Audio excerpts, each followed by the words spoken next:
Are you serious? Are you serious? Okay. The kings are coming together. King Salman of Saudi Arabia, King Abdullah II of Jordan, and an Arab summit scheduled for this week. But already, King Salman of Saudi Arabia has arrived in the Jordanian capital of Amman, Jordan. He is scheduled to hold a summit meeting with the King of Jordan, King Abdullah II.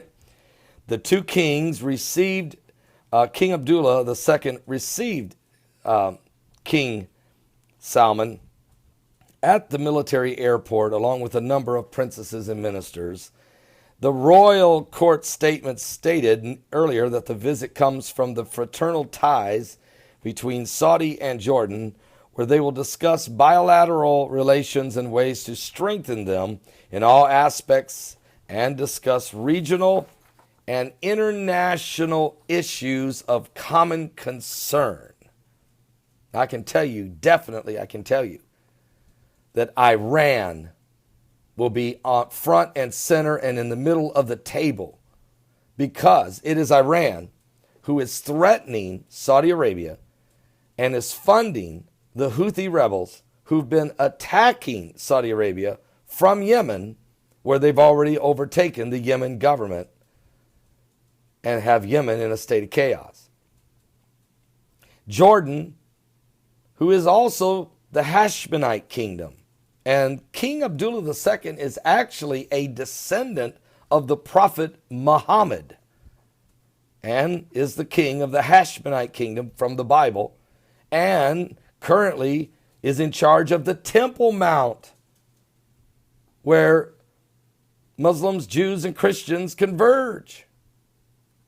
So this is huge. Both of them have a common enemy, and it's Iran. And so we'll see how this thing works out here. Now, King Salman, during the Saudi king's visit, they're going to sign 15 agreements on economics and trade worth up to $4 billion worth of trade. The proposed agreements marks the beginning of a new economic era, actually, between these two countries, according to the Jordan Chamber of Commerce. Now, remember, there's been some agreements also with Egypt.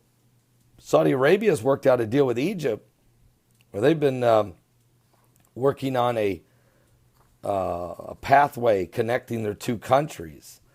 So there's a lot going on here for transportation of goods.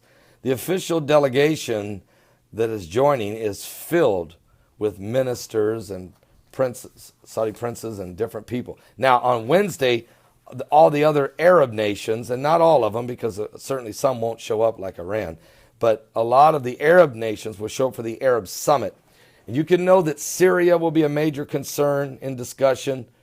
The war in Syria, the war in Iraq, ISIS will be Iran and ISIS. All of these things will be on the table. Russian involvement in Syria will be there. So we're going to wait and see how this all plays out. But this is a big summit. This really is a big summit. And these kings are getting together today. Let's find out if some information comes out of that as it relates to Trump. That's right, President Trump. I'm sure they'll be discussing the relationships with America under this new leadership of Donald Trump. So let's just see how this all plays out. And will there be biblical prophecy being fulfilled at this summit? Well, let's wait and see, because we're living in the last days. Give your life to Jesus Christ. You can go to Isaiah 21. It talks about Arabia, okay? Talks about these countries. So we'll just see how things play out. Give your life to Jesus Christ. We're in the last days.